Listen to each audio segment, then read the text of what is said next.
আন্দোলনের সঙ্গে শিক্ষার্থীরা সরাসরি জড়িত। আমরা এই আন্দোলনের সঙ্গে কখনোই সরাসরি জড়িত নই। এই আন্দোলনের একমাত্র মাস্টার মাইন্ড হচ্ছে জনাব তারেক রহমান। স্কুল কলেজের মাসুম বাচ্চারা নিজেদের জীবন দিয়ে রক্ত ঝরিয়ে আমাদের কাজকে মুক্ত করেছে, গোটা জাতিকে মুক্ত করেছে। হ্যাঁ, জুলাই জাতীয় সনদকে পুরোপুরিভাবে যেভাবে আমরা ঐক্যমত্য হয়েছি উইথ নোট অফ ডিসেন্ট কিছু কিছু ক্ষেত্রে সেটা বাস্তবায়ন করতে নেক্সট পার্লামেন্টের সমস্ত সংসদ সদস্যগণ বাধ্য থাকবে যদি জনগণ তার পক্ষে রায় দেয়।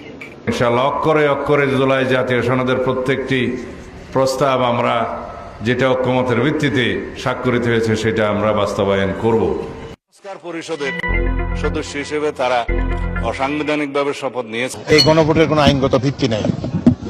এটি সম্পূর্ণভাবে একটি গোষ্ঠী জনগণের উপর চাপিয়ে দিয়েছে। কনস্টিটিউশনালি সেরকম কোনো পরিষদের অস্তিত্ব তো আমাদের সামনে নেই। আর মহামান্য রাষ্ট্রপতি অধিবেশন আহ্বান করেছেন জাতীয় সংসদের, সংস্কার পরিষদের কোন অধিবেশন আহ্বান করেন নাই। আমি পজিটিভলি যাচ্ছি, আমি কোনো কিছু অস্বীকার করছি না। জনরায়কে সম্মান দিতে হবে, কিন্তু সেটা সাংবিধানিকভাবে দিতে হবে, আইনগতভাবে দিতে হবে। এখানে ইমোশনের কোনো জায়গা নেই। রাষ্ট্র ইমোশন দিয়ে চলে না, রাষ্ট্র চলে সংবিধান দিয়ে, আইন দিয়ে, কানুন দিয়ে।